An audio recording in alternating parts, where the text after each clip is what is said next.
الحمدللہ رب العالمین والصلاة والسلام علی سید الانبیاء والمرسلین وعلی آلہ واصحابہ اجمعین الی یوم الدین۔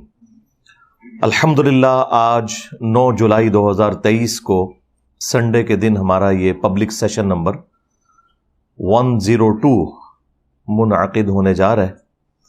آپ کے یہ ریئل ٹائم جو سوالات ہیں یہ پرچیوں کی شکل میں میرے پاس آ چکے ہیں، انہیں انشاءاللہ ہم بعد میں ڈسکس کریں گے۔ پہلے ایک اس ویک کا کرنٹ ایشو، ایک ویڈیو کافی وائرل ہوئی، میں چاہ رہا ہوں اس کے اوپر اپنی ورڈکٹ بھی دے دوں۔ پاکستان میں ایک مین سٹریم میڈیا کا چینل ہے سونو ٹی وی کے نام سے، کچھ عرصہ پہلے ہی وہ لانچ ہوا ہے۔ اس پہ نیوز بیٹ کے نام سے ایک پروگرام چلتا ہے، وہ پہلے کسی اور چینل پہ چلتا تھا۔ جب اس پروگرام کی جو اینکر ہیں وہ اس ٹی وی چینل کے اوپر آ گئیں تو وہ پھر پروگرام بھی اپنا ساتھ لے کر آئیں۔ اس پروگرام میں انہوں نے عید کے موقع کے اوپر ایک اچھا ٹاپک رکھا تھا کہ عید قربان جو ہے وہ ہمیں قربانی کا درس دیتی ہے، اور سورۃ الحج میں اللہ تعالیٰ نے واضح فرمایا ہے کہ اللہ تعالیٰ کو تمہاری قربانیوں کا نہ خون پہنچتا ہے نہ گوشت پہنچتا ہے، بلکہ تمہارے دلوں کا تقویٰ دیکھا جاتا ہے۔ اس کانٹیکسٹ میں ٹاپک تھا کہ اسلام جو کہ قربانی کا درس دیتا ہے، اسلام کے ماننے والے لوگ چاہے حکمران ہوں یا عوام ہوں، وہ سب ایک دوسرے کے اوپر ظلم کیوں ڈھاتے ہیں۔ یہ مرکزی ٹاپک تھا اس پروگرام کا۔ اس میں انہوں نے 3 گیسٹ بلائے ہوئے تھے، اور ان تینوں میں ہمارے مشہور زمانہ مولانا طاہر اشرفی صاحب حفظہ اللہ تعالی، جو دیوبندی مکتب سے تعلق رکھتے ہیں، اشرف تھانوی کی نسبت کی وجہ سے انہوں نے اپنے ساتھ اشرفی لگایا ہوا ہے، وہ موجود تھے۔ اور کاؤنٹر نیریٹو کے طور پر انہوں نے ساحل ادیم بھائی کو بلایا ہوا تھا، ایک مشہور یوٹیوبر ہیں دین کے حوالے سے، ماشاءاللہ ان کی کافی خدمات ہیں۔ ان سے جو ہمارا علمی اختلاف ہے وہ ایک الگ چیز، اور ایک نیوٹرل گیسٹ بلائے ہوئے تھے انہوں نے۔ ویڈیو تو میرا خیال ہے آپ میں سے اکثر لوگوں نے دیکھ لی۔ کتنے لوگ ہیں جنہوں نے ویڈیو دیکھ لی؟ ذرا ہاتھ کھڑا کریں جی۔ تو اس کا مطلب ہے کہ وہ ویڈیو آلموسٹ جو لوگ شوق رکھنے والے لوگ ہیں وہ دیکھ چکے ہیں۔ کافی وائرل ہوئی وہ ویڈیو۔ اس میں انہوں نے گفتگو کا آغاز تو مولانا طاہر اشرفی صاحب سے کیا کہ وہ اپنا پوائنٹ آف ویو سامنے رکھیں، تو انہوں نے ایگری کیا اینکر کے ساتھ کہ آپ کی باتیں درست ہیں، لیکن اینکر نے کاؤنٹر کوشچن کے طور پر ان سے پوچھا کہ اس کا ذمہ دار کون ہے، اصل یہ بات بتائیں۔ اب ظاہر ہے کہ کس عالم کی جرت ہے اخلاقاً وہ مان لے کہ ہم لوگ مجرم ہیں اس پورے معاملے میں۔ عزتیں عوام سے ویل کرتے ہیں، چندے عوام سے کھاتے ہیں، اور الٹیمیٹلی جب ذمہ داری اٹھانے کی بات آتی ہے پھر بھی بجائے خود اٹھانے کے، بھئی آپ کو چندوں پہ بھرتی کیا تھا نا اس کام کے لیے، تو آپ سے ہی پوچھیں گے نا کہ آپ نے دین کے لیے کیا کیا، تو پھر وہ ذمہ داری عوام کے اوپر ڈال دیتے ہیں۔ اور یہی کام کیا طاہر اشرفی دیوبندی صاحب نے۔ انہوں نے کہا کہ علماء کی تقریریں ہی لوگ نہیں سنتے آ کر، عربی خطبے کے وقت، یعنی جو دوسری اذان کے بعد ایک خطبہ ہوتا ہے مختصر سا، اس وقت تو لوگ انٹر ہو رہے ہوتے ہیں مسجد میں، تو وہ جب علماء کا واعظ ہی نہیں سنیں گے تو انہیں کیسے پتہ چلے گا کہ انہوں نے کیا کرنا ہے؟ چلیں انہیں تو نہیں پتہ چل رہا، کیا علماء کو بتانے میں یہ کامیاب ہوئے ہیں کہ آپ نے لوگوں کا استحصال نہیں کرنا، لوگوں پہ ظلم نہیں کرنا؟ تو خود ان کے سر شرم سے جھک جائیں گے کہ یہ تو اپنی کیٹیگری کو نہیں منوا سکے۔ وہ تو ہر وقت ایک دوسرے کے پاس بیٹھے ہوتے ہیں نا مدارس میں، ان کے اسٹوڈنٹس۔ تو عوام کے اوپر انہوں نے ڈالا۔ انہوں نے کہا عوام تو دوسرے خطبے کے وقت آتی ہے جو عربی والا ہے اینڈ پہ، تو جب وہ ہماری بات ہی نہیں سنیں گے تو ان کی اصلاح کیسے ہوگی؟ خیر، پھر جب ساحل ادیم بھائی کی باری آئی تو انہوں نے بھی اپنا پوائنٹ آف ویو سامنے رکھا، اور اس میں انہوں نے ہر وہ چیز جو ایگری کرنی چاہیے تھی وہ کی اینکر کے ساتھ، کہ علماء کی بھی خدمات ہیں، ہم اس کا انکار نہیں کرتے، لیکن جتنا انہیں کام کرنا چاہیے تھا وہ انہوں نے نہیں کیا۔ پلس انہوں نے یہ بھی مانا کہ پاکستان جو انیشلی تو ظاہر ایک سیکولر ریاست بننے جا رہی تھی، محمد علی جناح رحمہ اللہ تعالی مسلمان ضرور تھے، لیکن اس طرح کے وہ پریکٹسنگ مسلمان نہیں تھے کہ وہ اسے اسٹرانجلی کوئی اسلامی ریاست بنانا چاہتے تھے، لیکن علماء کی وجہ سے ہی پبلک اکٹھی ہوئی اور ایک ریلیجیس نعرہ بھی مل گیا جس میں مذہب کا رنگ بھی تھا، پاکستان کا مطلب کیا، لا الہ الا اللہ۔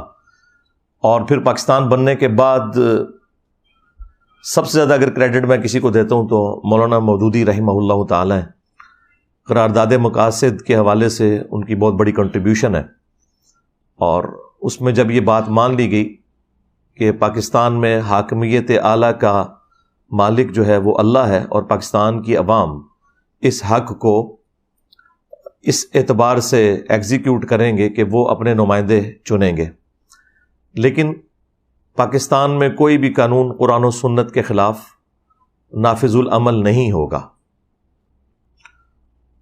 اس کے بعد جو کوئی اس میں باریکیاں ہیں، ان میں کچھ کمزوریاں موجود ہیں، لیکن اوورآل ان پرنسپل یہ بات مان لی گئی، اور اسی پہ مولانا مودودی رحمہ اللہ تعالی نے ورڈکٹ دی تھی کہ آج ریاست پاکستان نے کلمہ پڑھ لیا ہے، یعنی اس سے پہلے وہ ایک صرف عام ڈیموکریٹک ملک بنا تھا، لیکن قرارداد مقاصد کے بعد وہ اسلامی جمہوریہ پاکستان، جس میں ریاست کا جو دستور ہے وہ اسلام اورینٹڈ ہوگا، لیکن ساتھ ہی ساتھ جو غیر مسلم ہیں انہیں بھی مکمل آزادی ہوگی۔ اب یہ بھی نہیں ہونا چاہیے کہ اسلام کے نام کے اوپر یہاں پہ رہنے والے ہندوؤں کا یا کرسچنز کا استحصال کرنا شروع کر دیا جائے۔ پاکستان کے جھنڈے میں ایک وائٹ کلر کی پٹی ہے جو اس چیز کو ریپرزینٹ کرتی ہے کہ مسلمانوں کے علاوہ بھی باقی لوگوں کے لیے یہ امن کی جگہ ہے، اور گرین والا پورشن انہوں نے مسلمانوں کو ریپرزینٹ کرنے کے لیے رکھا ہوا ہے۔ تو علماء کی جو کنٹریبیوشن ہے اسے ساحل ادیم بھائی نے کہا کہ ہم ایکسیپٹ کرتے ہیں، اس میں تو کوئی دوسری رائے نہیں ہے، لیکن جتنا کام انہیں کرنا چاہیے تھا اتنا یہ کر نہیں سکے۔ اور پھر انہوں نے اس میں مزید چیز ایڈ کی کہ 52 خطبات سال کے، یعنی ہر جمعے کا خطبہ علماء کے پاس اویلیبل ہے، پبلک نے آنا ہی آنا ہے مسجد میں، تو یہ اپنی بات کنوے کر سکتے تھے، لیکن ان کے اندر کوئی ایسی اٹریکشن ہی نہیں ہے جو سو کالڈ دنیاوی سیاسی رہنماؤں کے اندر موجود ہے، کہ ان کے جلسوں میں تو لاکھوں لوگ آ کے بات سن لیتے ہیں، اور تقریر سے پہلے ہی گراؤنڈ کے اندر لوگ موجود ہوتے ہیں، جس طرح یہاں میرے اس سٹیج پہ آنے سے پہلے یہاں 300-400 بندہ انتظار کر رہا ہوتا ہے، حالانکہ یہ سنڈے کا دن ہے، یہاں نماز بھی نہیں ہوتی، نماز مسجد میں ہی لوگ پڑھتے ہیں، جمعے والے دن تو پھر بھی نماز پڑھنی ہوتی ہے، مجبوری ہوتی ہے، لوگوں کو آنا چاہیے، لیکن نہیں لوگ بات سنتے۔ تو انہوں نے کہا کہ یہ اب دیکھنے کی ضرورت ہے کہ علماء کے اندر اٹریکشن کیوں نہیں ہے، کہ 52 خطبات اویلیبل ہیں ان کے پاس، یہ اپنی بات کنوے کر سکتے تھے لیکن نہیں کر سکے یہ۔ اور جمعے کے خطبات بھی لوگ جو ہیں وہ عین وقت پہ مسجد کے اندر آتے ہیں سننے کے لیے۔ اب یہ والا جو پورشن ہے یہ آلریڈی طاہر اشرفی صاحب نے خود مانا ہوا تھا کہ لوگ نہیں آ کے ہماری بات سنتے۔ اب وہی بات جب ساحل ادیم بھائی نے ریپیٹ کی تو یہ ان کو کاٹ گئی، مطلب بات تو سیم ہی ہو رہی تھی، لیکن وہ اسے اپنے اوپر کرٹیسزم انہوں نے سمجھ لیا۔ پلس انہوں نے یہ کہا کہ دیکھیں آئنسٹائن ہے یا اسی طریقے سے دنیا میں جو بڑے بڑے لوگ ہیں ان کی لیگیسی کوئی آگے جماعتیں نہیں لے کے چل رہی، نہ ان کے پاس کوئی پلیٹ فارم ہے، ان کا اپنا کام بول رہا ہے، اور لوگ پیشن کے ساتھ جو فزکس کی فیلڈ کے لوگ ہیں وہ آئنسٹائن کو نیوٹن کو پریزنٹ کرتے ہیں، اسی طریقے سے کیمسٹری کی فیلڈ کے لوگ اپنے بڑوں کا ذکر کرتے ہیں، اور لوگوں کو انہوں نے اس اعتبار سے قائل کر لیا۔ اور بات ٹھیک بھی ہے. سائنس نے آج ہماری جو زندگی آسان کی ہے، یہ ساری برکات ہمیں اجمیر شریف والوں نے تو نہیں دی ہیں، نہ بغداد شریف والوں نے دی ہیں، اور نہ دیوبند شریف نے، اور نہ بریلی شریف نے. یہ بیچارے تو پوری زندگی یہی نہیں طے کر سکے کہ اسپیکر میں نماز ہونی چاہیے یا نہیں ہونی چاہیے. شروع میں تو ان کے فتاوی جات اس کے اوپر آتے رہے، تصویر کے مسئلے پہ آتے رہے، اور اب حالت یہ ہے کہ یہ اسپیکر اور تصویر کسی زمانے میں اشرف علی تھانوی اور احمد بریلوی دونوں کے نزدیک حرام تھا، اور آج ان کی لیگیسی جو لوگ لے کے چل رہے ہیں وہ گریجولی اس لیول تک پہنچے کہ اسپیکر اور تصویر پہلے حرام ہوئی، اس کے بعد پھر مباح ہوئی، پھر مستحب ہوئی، اب واجب اور فرض ہو چکی ہے. مولوی سٹارٹ نہیں ہوتا جو اسپیکر تو بغیر، کیمرے تو بغیر. اس کا مطلب ہے کہ علماء کو جو دور جدید کے تقاضے ہیں یہ سمجھنے میں عوام سے بھی زیادہ ٹائم لگتا ہے. یہ سوچنے کی بات ہے نا. اس کا مطلب ہے کہ عوام الناس کا انٹلیکچوئل لیول ان سے زیادہ ہے. عوام کو پہلے سمجھ آ جاتی ہے کہ بھائی یہ وہ تصویر نہیں ہے جس تصویر کی ممانعت تھی شریعت میں. چند انٹلیکچوئل علماء بھی تھے، علماء عرب، مولانا مودودی، ڈاکٹر اسرار، ڈاکٹر طاہر القادری، یہ وہ لوگ تھے جو شروع سے ہی اس تصویر کو اس کیٹیگری میں نہیں سمجھتے تھے. لیکن جو آرتھوڈاکس قسم کی جو روایتی سوچ ہے وہ تو شروع سے ہی ان چیزوں کے مخالف رہے، اور آج اس کے بغیر سٹارٹ نہیں ہوتے. لیکن اب لیٹ ہو چکے ہیں کیونکہ انجینئر صاحب میدان میں آ گئے. اور یہ جو بعض لوگوں کو زوم ہو گیا نا کہ انجینئر صاحب پہلے آ گئے ہیں، اس وجہ سے میں کہتا ہوں کہ مجھے چھوڑ دیں. آپ لوگ کوئی علمی ویڈیو بنائیں، میں اپنے چینل سے اسے شیئر کرواتا ہوں، ہم دیکھ لیتے ہیں لوگ آپ کی بات سنتے ہیں کہ نہیں. آپ کی بات میں کوئی وزن ہی نہیں ہے. اور خدا نہ خواستہ اگر آپ کامیاب ہو گئے قرآن و سنت بیان کرنے میں، اور یہ میں صرف مزاح کے طور پر کہہ رہا ہوں، میری تو خواہش ہے، تو میں تو اپنے سٹیج پہ آپ کو بٹھاؤں گا جس پہ آپ قرآن و سنت آ کے بیان کریں، بجائے فقہ حنفی بیان کرنے کے، صوفیاء کے جھوٹے واقعات بیان کرنے کے، بابوں کی کتابوں کے ریفرنسز دینے کے. اللہ کی کتاب اور اس کے محبوب صلی اللہ علیہ وآلہ وسلم کی سنت بیان کریں جو اتھینٹک نالج ہے، تو لوگ آپ کی بات سنیں گے. تو لوگ ہمیں کہتے ہیں کہ جی یہ چونکہ آپ پہلے آ گئے. میں کہتا ہوں جی ہم ابھی بھی نہ آئے ہوتے. ہم نے جو اب یہ مزاج لوگوں کا بنا دیا نا کہ قرآن و سنت کے بغیر چیز ایکسیپٹ نہیں کرنی. میری ویڈیوز نہ بھی اپلوڈ ہوں تب بھی ان کو کوئی نہیں سنتا، کیونکہ ان کے پاس کوئی چیز بتانے کے لیے ہے ہی نہیں ہے جو یہ بتائیں. اور اگر وہ کچھ بتائیں گے تو پھر ان کو اپنے سارے پرانے بزرگوں سے اعلان برات کرنا پڑے گا. ان کے تو عقائد و نظریات کسی اور ہی فکر کے اوپر تھے. اچھا، اب یہ جو چند ایک باتیں انہوں نے کی جب سائل ادیم بھائی نے، تو اب باری تو تیسرے نیوٹرل گیسٹ کی تھی، لیکن وہ مولانا طاہر اشرفی صاحب، چونکہ آپ کو پتا ہے مولوی تو سمجھدار ہوتا ہے، اسے سمجھ آ گئی کہ بھئی یہ تو معاملہ کسی اور طرف جا رہا ہے. انہوں نے کہا جی مجھے پہلے 2 منٹ بول لینے دیں. اچھا، تو وہ اینکر نے ترس کھایا کہ چلو مولانا صاحب ہیں، ان کی بھی بیچ میں کوئی ایک آدھ جملہ لے لیتے ہیں. حالانکہ اصولاً ایسا نہیں کرنا چاہیے تھا، وہ اپنی باری پہ بولتے ہیں نا. تو وہ اینکر کو اگر یہ پتا ہوتا کہ یہ اٹھ کے بھاگ جائیں گے تو وہ کبھی بھی ان کو اس طرح چانس بیچ میں نہ دیتے. تو انہوں نے کہا کہ جی میں تو ایسے بدتمیز شخص کے ساتھ بیٹھ ہی نہیں سکتا. انہیں یہ سمجھ آ گئی تھی کہ یہ ابھی 5 منٹ میں میں نے اتنی کروا لی ہے اپنی اور اپنے بڑوں کی، اور اگلے 1 گھنٹے کے اندر تو بچنا ہی کچھ نہیں ہے. جو آپ کو یاد ہے کہ میں نے بھی 1.5-2 سال پہلے کہا تھا کہ اسی کو کہا تھا، یہ اس وقت گورنمنٹ میں تھا نا، میں نے کہا تھا کہ تجھے بڑا شوق ہے نا مناظرے کروانے کا، تو بیٹھ پی ٹی وی کے اوپر اور بلا لے جتنے بڑے بلا سکتے ہو. تقی عثمانی صاحب کو بلانا ہے، مفتی منیر صاحب کو بلانا ہے، کسی اور کو بلانا ہے بلاؤ، اور لائیو پروگرام چلے. اپنے موقع پہ تم بولو، پھر میں بھی ریبٹل کروں گا، میں بتاؤں گا کہ ان کے عقائد اور نظریات کیا ہیں المحنت علی المفند کے اندر، اور قرآن و سنت میں کیا عقیدے لکھے ہوئے ہیں. تو دودھ کا دودھ پانی کا پانی ہو جائے گا. اور وہ میری کرامت 1.5-2 سال کے بعد ظاہر ہوئی کہ آپ دیکھ لیں یہ اتنی دیر ہی بات سن سکتے ہیں.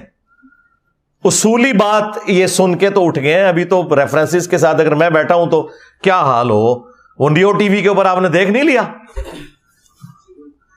یعنی میں نے پورا زور لگایا 1.5-2 منٹ بس صرف میں گفتگو کرتا تھا. میں نے کہا بھائی 3 باتیں تم لوگ مان لو جو یہاں پہ فرقہ واریت کے خلاف بیٹھے ہوئے ہو. نمبر 1, تم لوگ ڈکلیئر کرو کہ سارے فرقے مسلمان ہیں, بریلوی, دیوبندی, اہل حدیث, شیعہ, اور انہی عقائد کے ساتھ اگر مر جاتے ہیں تو ایک نہ ایک دن اپنا عذاب بھگت کے جنت میں چلے جائیں گے, کیونکہ مسلمان جو ہیں, کلمہ گو مشرک بھی ہو تب بھی وہ کافر تو نہیں ہے نا, اس کا معاملہ اللہ کے سپرد.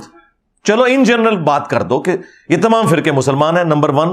نمبر 2, ان سب کو چندہ دینا جائز ہے, جو تمہاری زندگی موت کا مسئلہ ہے. اسی کے اوپر ہی تو الگ ہوئی ہیں مسجدیں. آپ اسلام آباد میں دیکھیں کتوں کی طرح لڑتے ہیں یہ مولوی, کتوں کی طرح. اور یہ کتے کی مثال میں اس لیے بیان کر رہا ہوں کہ سورۃ الاعراف میں اللہ تعالیٰ نے علماء سوء کے لیے یہ ٹرم یوز کیا. یہ میرے رب کی سنت ہے اور میرے نبی کی بھی سنت ہے. آپ صلی اللہ علیہ وآلہ وسلم کی بھی حدیث ہے ابو داؤد میں کہ میری امت میں ایسے گروہ پیدا ہوں گے جس طرح ہلکا کتا کسی کو کاٹ جائے, اس کے ایک ایک ریشے میں وہ اس کا زہر پھیل جاتا ہے. تو ظاہر ہے کہ یہ ہلکا کتا علماء ہی کاٹتے ہیں, عوام میں سے تو نہیں کوئی ہلکا کتا ہوتا کہ جو دین سکھا رہا ہو. علماء یہود ہی خلاف ہوئے نا عیسیٰ ابن مریم کے علیہ السلام, اور وہی علماء یہود نبی صلی اللہ علیہ وآلہ وسلم کی مخالفت پہ کھڑے ہوئے. تو یہ کتے کی مثال میں نے اس لیے بیان کی کہ کتے کی طرح لڑتے ہیں. اسلام آباد میں ایک سیکٹر میں ایک فرقے کو مسجد مل جائے نا, جب تک دوسرے فرقے کو اس سیکٹر میں مسجد نہ ملے تو لڑائی جھگڑا جاری رہتا ہے. باقاعدہ کلاشنکوفس نکل آتی ہیں, ایک دوسرے کے سر پھاڑ دیتے ہیں, اور پھر ایک ایک فرقے کے اندر بھی لڑائیاں ہوتی ہیں, کیونکہ یہ کمائی کے اڈے ہیں. جتنی بڑی جامع مسجد ہوگی اتنا ہی بڑا مجمع ہوگا, اتنا ہی بڑا چندہ ہوگا. تو ہمیں تو پتہ ہے, میں تو ریئل ٹائم چونکہ ساتھ رہا ہوں, مجھے تو سارا آئیڈیا ہے ان لوگوں کا. تو یہ لوگ مسجدوں کے پیچھے لڑتے ہیں, ایک دوسرے کو بالکل ایکسیپٹ نہیں کرتے. اور یہ آج سے نہیں ہے, پہلے بھی اسی طرح ہی تھا. یہ ہمارے ڈاکٹر اسرار صاحب رحمہ اللہ تعالی, ہمارے استاد, وہ بھی اپنے بھول پن میں بڑی تعریف کرتے تھے سلطنت عثمانیہ کی. ٹھیک ہے, کوئی اچھی باتیں بھی ہوں گی, وہ تو ہر جگہ موجود ہیں. تو لیکن انہوں نے 400 سال تک یہ بدعت جاری کی ہے, 1517 سے 1917 تک, 400 سال تک. خانہ کعبہ شریف میں انہوں نے 4 مصلے ڈالے ہوئے تھے. امت کے مرکز کو توڑا ہوا تھا, حنفی, شافعی, مالکی, حنبلی. ہمارے پاس آج بھی وہ اس کی ریئل ٹائم تصاویر موجود ہیں, کلرڈ, کیونکہ وہ مصلے پھر 1955 میں توڑے گئے ہیں. اٹھا تو انہوں نے لیے تھے, لیکن اس کی جو بلڈنگز تھی وہ 1955 میں توڑی ہیں. 1926 کے اندر فائنلی انہوں نے اٹھا لیے تھے. تو 400 سال تک انہوں نے 4 مصلے ڈالے ہوئے تھے. اگر یہ ایک دوسرے کو صحیح سمجھتے تھے تو 4 مصلے کیوں تھے؟ چلے میں حسن ظن رکھ لیتا ہوں کہ 4 مصلے تھے کہ پہلے فجر کی نماز سارے حنفیوں کے پیچھے پڑھتے تھے, زور کی سارے شافیوں کے پیچھے پڑھتے تھے, عصر کی سارے حنبلیوں کے پیچھے. اگر ایسا ہونا ہوتا تو پھر ایک ہی مصلی ہوتا, امام بدل لیا جاتا, 4 بلڈنگیں نہ بنتی. جن لوگوں نے امت کی جمعیت کو توڑا, کعبہ شریف جو امت کا مرکز تھا اسے 4 فرقوں میں بانٹ دیا, اور پھر آپ کو یہ کہانی کرائی ہوئی ہے کہ سارے ہی ہم ایک دوسرے کو مانتے ہیں, نماز پڑھنے کے لیے تیار نہیں ہے, مانتے ہیں. اور یہ تیسری شرط میں نے اس پروگرام میں رکھی تھی کہ تم لوگ فتویٰ دو کہ ایک دوسرے کے پیچھے نماز بھی ہو جاتی ہے. نمبر 1 سارے مسلمان ہیں, نمبر 2 چندہ دینا جائز ہے, نمبر 3 ایک دوسرے کے پیچھے نماز پڑھنا درست ہے. اور اینڈ تک وہ لوگ راضی نہیں ہوئے. چلے میں اس پہ ان کو سلوٹ کرتا ہوں, ایٹ لیسٹ انہوں نے مان لیا کہ وہ اس کے اوپر ایگری نہیں ہوئے, تاکہ عوام الناس کو پتا چل جائے کہ انہوں نے جو اپنے چہرے کے اوپر میک اپ کیا ہوا ہے اتحاد امت کے نام پہ بیٹھ کے, تو پیسے لے کے ان پروگراموں میں بیٹھے ہوتے ہیں. تو یہ لوگ اتحاد امت چاہتے نہیں ہیں, کیونکہ اتحاد امت تو ان کی موت ہے. اور بھائی جس دن میکڈونلڈز نے یہ اناؤنسمنٹ کر دی کہ چپس جو ہے ہمارے اچھے نہیں ہیں, KFC والوں کے اچھے ہیں, تو میکڈونلڈ تے گئی, ہاں اے میکڈونلڈز تے KFC, تو بریلی اور دیوبند, ہاں 2 فرنچائز ہیں, دونوں ایک امام حنیفہ کی جائز اولاد ہے, ناجائز نہیں میں کہتا, جائز اولاد ہے. اگرچہ ایک دوسرے کو جائز نہیں سمجھتے یہ, اور آپ ڈفرینسز ان کے دیکھ لیں, یہ ان کی حالت ہے. تو وہ اس پورے پروگرام کے اندر ایگری نہیں کیے. یہاں پہ بھی آپ دیکھیں وہ کہتے ہیں کہ یہ سائل جو ہے یہ گالیاں نکال رہا ہے ہمیں. اس میں گالی کہیں آپ نے سنی ہے کہ اس نے نکالی ہے؟ سرکار ان کے لیے یہی گالی ہے کہ آپ انہیں یہ کہہ دیں کہ بھئی آپ کی تقریر تو سننے کے لیے کوئی تیار ہی نہیں ہے, اس کو گالی سمجھتے ہیں. کیڑی سے بھی چھوٹا دل ہے ان لوگوں کا. حالانکہ یہ بات خود طاہر اشرفی صاحب خود کہہ چکے تھے کہ عوام تو جی وہ عربی خطبے کے وقت آتی ہے. بھائی تو خود مان رہا ہے کہ لوگ تیری بات نہیں سنتے, اب اسی بات کو اگر ایک دوسرا بندہ ریپیٹ کر رہا ہے تو اس کے اوپر غصہ کھا رہا ہے.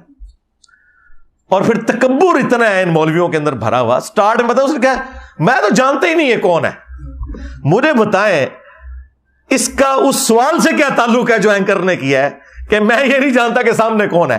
بھائی تو یہ بھی بول کہ میں یہ نہیں جانتا کہ جس کیمرے میں آپ ویڈیو بنا رہے ہیں اس کے پیچھے کیمرہ مین کون کھڑا ہوا ہے. بھائی اس کا اس سے کیا لینا دینا؟ تم لوگوں سے کوئی بات پوچھتا ہے تو اور طرف چل پڑتے ہو. تیری پھوپھی بھی ناچ گئی سی,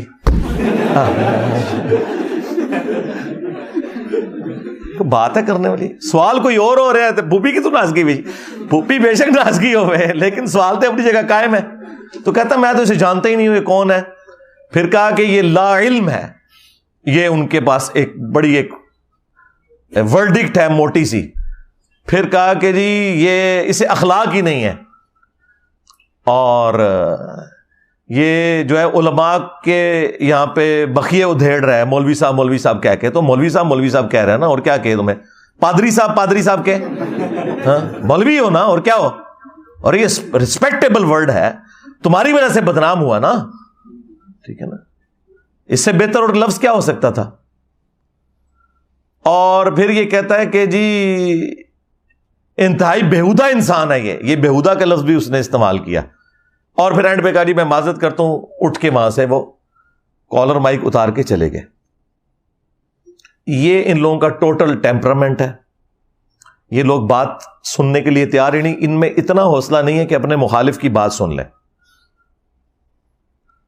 اب مجھے بتائیں, یہ جو مجھے بار بار کہتے ہیں جی بٹھاؤ علماء کے سامنے, تو علماء کے ساتھ تو جو میں نے کر دی ہے اس رمضان کے اندر, ایک نیو ٹی وی کے پروگرام پہ جو فرقہ واریت والا, اور دوسرا جی ٹی وی پہ صلح حسن کے اوپر, سنی شیعہ کنفلکٹ کے اوپر بھی جو انہوں نے منجی ٹھکوا لی, اور فرقہ وارانہ نظریات کے اوپر بھی وہ آپ کے سامنے ہے. اس کے بعد تو میرے خیال آپ کوئی ضرورت ہی نہیں ہے, کسی میں حوصلہ ہی نہیں بیٹھنے کا. یہ سن ہی نہیں سکتے کہ ان کے بڑوں نے کیا کام ڈالا ہے, نہیں سن سکتے. اور انہیں خطرہ ہے کہ ظاہر ہے کہ میں یہ بات تو سٹارٹ اس سے کروں گا نا کہ ہاں جی بتاؤ نا ذرا کدھر کھڑے ہو. اور پھر یہ کہتے ہیں کہ جی وہ پرانے قصے چھوڑیں. پرانے قصے کیسے چھوڑ دیں؟ تم لوگوں نے چھوڑ دیے. تم لوگوں نے اسلام کو فرقوں میں بانٹا ہے تو انہی پرانوں کے نام پہ ہی بانٹا ہوا ہے نا. جب تک پرانے کٹہرے میں کھڑے نہیں ہوتے آگے ہم کیسے چلیں گے؟ یہ ہو ہی نہیں سکتا کہ پرانوں کو چھوڑ دیا جائے. یہ تو اسی طریقے سے ہے کہ قادیانی کہیں جی غلام احمد قادیانی کو چھوڑیں آپ, وہ اپنے اعمال کا خود ذمہ دار ہے, ہم سے بات کریں. یہ کیسے ہو سکتا ہے؟ جب تک تم اس دجال کو جس نے دعوی نبوت کیا دجال نہیں مانتے, ہم آگے کیسے چل سکتے ہیں؟ یہ ڈیمانڈ ہی غلط ہے. اچھا قادیانیوں کی مثال میں فوراً سمجھ آ جاتی ہے. ہاں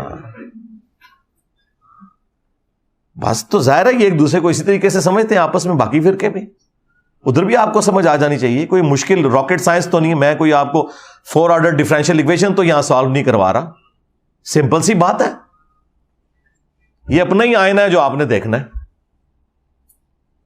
یہ ٹوٹل اس پروگرام کا لبے لباد تھا. ویسے وہ آپ ضرور ویڈیو دیکھیں, یوٹیوب کے اوپر اپلوڈ ہے, اس میں کافی آپ کو مزیدار گفتگو نظر آئے گی.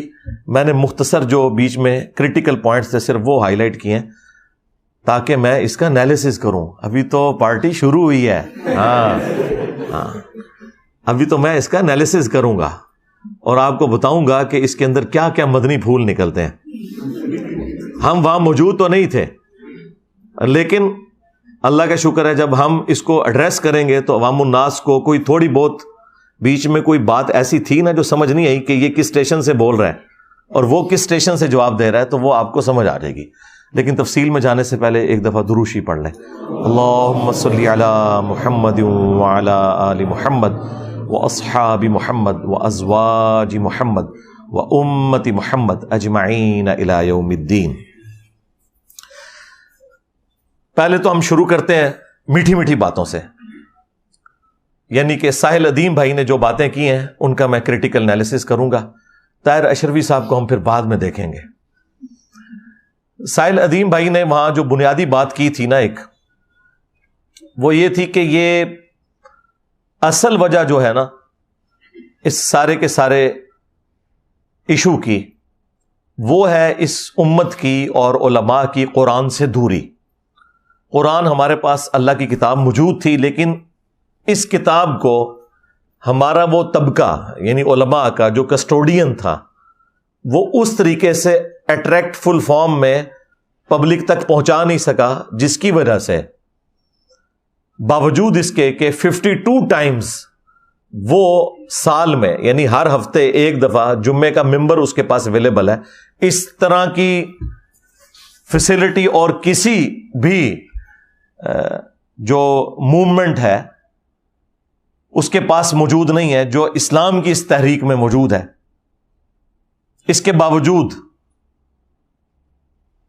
اس سے کوئی فائدہ نہیں اٹھایا جا سکا، اور یہ ذلت جو کچھ ہم دیکھ رہے ہیں اس کے پیچھے جو بنیادی وجہ ہے وہ یہی ہے. تو بالکل ٹھیک ہے، یہ کوئی نئی بات نہیں ہے، یہ بات اللہ کے محبوب صلی اللہ علیہ وآلہ وسلم نے پہلے ہی فرما دی تھی. صحیح مسلم میں حدیث ہے کہ اللہ کے محبوب صلی اللہ علیہ وآلہ وسلم نے فرمایا، بے شک اللہ تعالیٰ اس کتاب کی وجہ سے بعض لوگوں کو عروج دیتا ہے اور بعض لوگوں کو پستی کا شکار کرتا ہے، زوال پذیر کرتا ہے. اور پریکٹیکلی ہم نے دیکھا ہے. اسی لیے تو ڈاکٹر اقبال نے اسی مسلم شریف کی حدیث کی ٹرانسلیشن کی تھی جواب شکوہ میں، وہ زمانے میں معزز تھے مسلمان ہو کر اور تم خوار ہوئے تارک قرآن ہو کر. یعنی صحابہ کرام علیہم رضوان اور اہل البیت علیہم السلام نے نبی صلی اللہ علیہ وآلہ وسلم کی نصیحت پر عمل کرتے ہوئے قرآن کو پکڑا اور زمانے کے امام بن گئے، اور تمہاری خواری کی وجہ ہے قرآن کو چھوڑنا. یہ بات بالکل ٹھیک ہے، اور مجھے یہ بات کہنے میں کوئی عار نہیں ہے کہ یہ اگرچہ بڑا ایک بھاری جملہ ہے، اس میں پرانے بزرگ بھی جو ہے وہ تختہ مشق بن جائیں گے، لیکن ظاہر ہے کہ اسلام کی چونکہ حمیت پہلے نمبر پہ ہے، ہمارے پرانے بزرگ بھی فقہی بحثوں میں الجھے رہے، قرآن ان سے بھی اوور لک ہوا. جب یہ فقہی بحثیں شروع ہوئی نا اختلافی مسائل کی وجہ سے، ساری کی ساری بحثیں فقہ، اور اس کے بعد تھوڑا بہت کوئی کام ہوا تو حدیث کے اوپر. قرآن کے حوالے سے آپ کو اس بڑے لیول کا کام نظر نہیں آئے گا جس طرح کی ریکوائرمنٹ تھی. یہ آج کے دور میں تو اگر آپ کو یہ نظر آ رہی ہے نا ریولوشن، اس میں top of list doctor Iqbal کا کردار ہے، اور اس کے بعد اصل جو کردار ہے دنیا میں وہ مولانا مودودی رحمہ اللہ کا ہے، اور انہی کا فیض آپ کو آگے نظر آ رہا ہے. یہ انہی کے ہی اسٹوڈنٹس ہیں، ڈاکٹر اسرار صاحب رحمہ اللہ تعالی اور ڈاکٹر فرد ہاشمی حفظہ اللہ تعالی، یہ انہی کے ہی اسٹوڈنٹس ہیں. ڈاکٹر فرد ہاشمی کے جو والد تھے وہ جماعت اسلامی کے سرگودا کے امیر تھے. اس وقت پریزنٹ ورلڈ میں دنیا میں جہاں قرآن کی آواز نظر آ رہی، ایون نعمان علی خان وہ بھی انڈائریکٹلی مودودی صاحب کے اسٹوڈنٹ ہیں، کیونکہ ڈاکٹر اسرار صاحب کے اسٹوڈنٹ ہیں آگے سے. تو دنیا میں جہاں کہیں آپ کو قرآن کی آواز اس وقت نظر آ رہی ہے نا، اس کے پیچھے مودودی صاحب کی خدمات ہیں.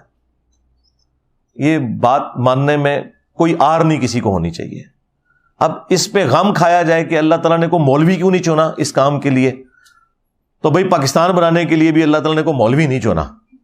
ہاں، اور بعد میں نہ مولانا مودودی کوئی مولوی تھے، نہ کوئی ڈاکٹر اسرار صاحب مولوی طبقے سے تھے، نہ احمد دیدار صاحب، نہ ڈاکٹر ذاکر نائک. یہ اللہ تعالیٰ اپنا کام جس سے مرضی لے لے. اللہ چاہے تو ایک ایسے شخص سے جس کی زبان میں لکنت ہے 300 سال کی فرعون کی حکومت ختم کروا دے. وہ اللہ نے اپنی پاور شو کرنی ہوتی ہے نا. تو یہ اللہ کے فیصلے ہوتے ہیں. تو یہ ڈاکٹر اقبال کا جو شعر ہے یہ مسلم شریف کی حدیث کی ٹرانسلیشن ہے. وہ زمانے میں معزز تھے مسلمان ہو کر اور تم خوار ہوئے تارک قرآن ہو کر. یہ بات بالکل ٹھیک کی ساحل ادیم نے. اور اللہ کے محبوب صلی اللہ علیہ وآلہ وسلم کی تربیت اللہ تعالیٰ نے قرآن میں خود کر دی تھی. وَأُوحِيَ إِلَيَّ هَذَا الْقُرْآنُ لِأُنذِرَكُمْ بِهِ وَمَنْ بَلَغَ. اے نبی تم فرماؤ یہ قرآن اللہ تعالیٰ نے مجھے اس لیے وحی کیا ہے کہ اس قرآن کے ذریعے میں تمہیں بھی تبلیغ کر دوں اور جس تک یہ دعوت پہنچ جائے وہ بھی قرآن کے ذریعے آگے بات کرے. یہ انسٹرومنٹ آف دعوت ہے نبی صلی اللہ علیہ وآلہ وسلم کا. یہ پچھلے ویک کو میں نے جو سویڈن میں یہ گستاخی ہوئی ہے اس پہ میں قرآن کے اوپر آلموسٹ 1 گھنٹہ بولا ہوں. میں دوبارہ وہ ساری آیات اور احادیث مجھے جو ازبر ہیں میں وہ فی البدی سنانا شروع کروں تو 1 گھنٹہ اور لگ جائے گا. جس سے شوق ہے وہ والی ویڈیو ضرور دیکھیں. یہ انسٹرومنٹ آف دعوت ہے. پھر سورہ قاف میں اللہ تعالیٰ نے فرمایا فذکر بالقرآن من یخاف وعید. اے نبی قرآن کے ذریعے واعظ و نصیحت کریں جو بھی اللہ کی دھمکی سے ڈر جائے اسے آپ نصیحت کریں اس کتاب کے ذریعے. اور مزے کی بات آپ کو بتاؤں صحیح مسلم میں حدیث ہے کہ نبی صلی اللہ علیہ وآلہ وسلم کہ جمعے کا جو خطبہ تھا وہ اکثر سورہ قاف ہی ہوا کرتی تھی. یہ سورت نمبر 50. ایک ہے سورت الکہف جو اصحاب الکہف والی ہے وہ 18 نمبر ہے. وہ جمعے کے وظیفے میں آتی ہے. المستدرک للحاکم میں صحیح سند سے حدیث ہے کہ جو کوئی پڑھ لے اسے تو اگلے جمعے تک اللہ تعالیٰ کی طرف سے ایک نور اس کے لیے مقرر ہو جاتا ہے. لیکن ایک سورہ قاف ہے 2 نقطوں والا قاف حروف مقطعات میں سے سورت نمبر 50 پارہ نمبر 26 میں. مختصر سی سورت ہے. اس کے اوپر میری تفصیلی ویڈیو مسئلہ نمبر 59 ریکارڈ ہے جو میں نے پوری سورت اس میں کور کی تھی. کیا زبردست انداز میں اللہ تعالیٰ نے اپنا تعارف کروایا ہے, فکر آخرت اور جدید جو سائنٹیفک فیکٹس ہیں ان کے حوالے سے بھی میں نے تفصیلی گفتگو اسی سورت کے کانٹیکسٹ میں کی تھی. مختصر سی سورت ہے وہ. اس کی آخری آیت ہے یہ فذکر بالقرآن من یخاف وعید. تو مسلم شریف میں ہے کہ نبی علیہ السلام کی جو جمعے کی تقریر ہے وہ اکثر سورہ قاف ہوا کرتی تھی. آپ کی جمعے کی تقریر ہوئی قرآن سے ہی ہوتی تھی, ساری اسی کے سینٹرڈ ہوتی تھی. اور ایک صحابیہ کہتی ہیں کہ نبی صلی اللہ علیہ وآلہ وسلم سے میں نے جمعے کی تقریر میں سورہ قاف اتنی دفعہ سنی کہ مجھے زبانی یاد ہو گئی. یہ مسلم شریف کے الفاظ ہیں. اب وہاں پہ تو چونکہ زبان عربی تھی سننے والوں کی بھی اور خطیب کی بھی, لہٰذا کوئی ٹرانسلیشن کی ضرورت نہیں پڑتی تھی. لیکن آج کل تو ظاہر ہے کہ ہمیں اپنی نیٹو لینگویج میں ہی جمعے کا خطبہ دینا ہے. جمعے کا جو طریقہ اہل الحدیث نے اڈاپٹ کیا ہے نا یہ سنت کے مطابق ہے. حنفیوں نے جو یہ اردو والی تقریر خود سے ساتھ لگا لی ہے نا اس کی وجہ سے 3 خطبات انہوں نے کر دی ہیں. جمعے کے دن نبی صلی اللہ علیہ وآلہ وسلم کے 2 خطبات ہوتے تھے اور دونوں کھڑے ہو کر ہوتے تھے. بیٹھ کے آپ تقریر نہیں کرتے تھے, بیٹھ کے تو وہ پیشن ہی نہیں آتا. اب مسلم شریف میں حدیث ہے جابر بن عبداللہ سے یہ حدیث روایت کی ہے امام باقر علیہ السلام نے, اور امام باقر سے سنی ہے امام جعفر علیہ السلام نے کہ جب نبی صلی اللہ علیہ وآلہ وسلم ممبر پر چڑھتے تو آپ کی آواز بلند ہو جاتی, غصے میں اضافہ ہو جاتا, آنکھیں سرخ ہو جاتی, گویا کوئی جرنیل اپنی فوج کو تیار کر رہا ہو. اور پھر آپ فرماتے میں اور قیامت اس طرح ساتھ بھیجے گے جس طرح یہ 2 انگلیاں. اور پھر آپ کہتے اما بعد فإن خیر الحدیث کتاب اللہ وخیر الہدی ہدی محمد صلی اللہ علیہ وآلہ وسلم وشر الامور محدثاتها وکل محدثۃ بدعہ وکل بدعۃ ضلالہ وکل ضلالۃ فی النار. آگاہ ہو جاؤ سب سے بہترین کلام اللہ کی کتاب ہے, سب سے ہدایت یافتہ راستہ محمد صلی اللہ علیہ وآلہ وسلم کا ہے. بدترین کام وہ ہیں جو دین میں خود سے داخل کر دیے جائیں. یہ تمام کام بدعتیں ہیں اور یہ تمام بدعتیں گمراہیاں ہیں اور یہ تمام گمراہیاں جہنم میں لے جانے والی ہیں. وَلِعَوْذُ بِاللَّهِ تَعَالَى اللَّهُمَّ أَجِرْنَا مِنَ النَّارِ. تو نبی علیہ السلام کھڑے ہو کر خطبہ دیتے تھے اور 2 خطبوں کے درمیان تھوڑی دیر کے لیے وقفہ کرتے تھے بیٹھ کر. 3 خطبے نہیں تھے آپ کے ہوتے, اور وہ دونوں چونکہ سننے والے عربی تھے تو عربی میں ہوتے تھے. اہل حدیث نے بالکل اسی کو اڈاپٹ کیا ہے. وہ بھی 2 خطبے دیتے ہیں, حمد و صلات جو ہے وہ عربی میں اور اس کے بعد تقریر اردو میں, انہی خطبوں کے اندر, اور کھڑے ہو کر تاکہ وہ خطیب کا جوش بھی نظر آئے. جمعے کا خطبہ جو ہے وہ غامدی سٹائل میں تو نہیں ہونا, اس سے تو دنیا میں چینج نہیں آئے گی. چینج تو آئے گی اگریسو سٹائل سے. تو نبی صلی اللہ علیہ وآلہ وسلم کے اس پیٹرن کو اس اعتبار سے اہل حدیث نے جو جمعے کا طریقہ اڈاپٹ کیا.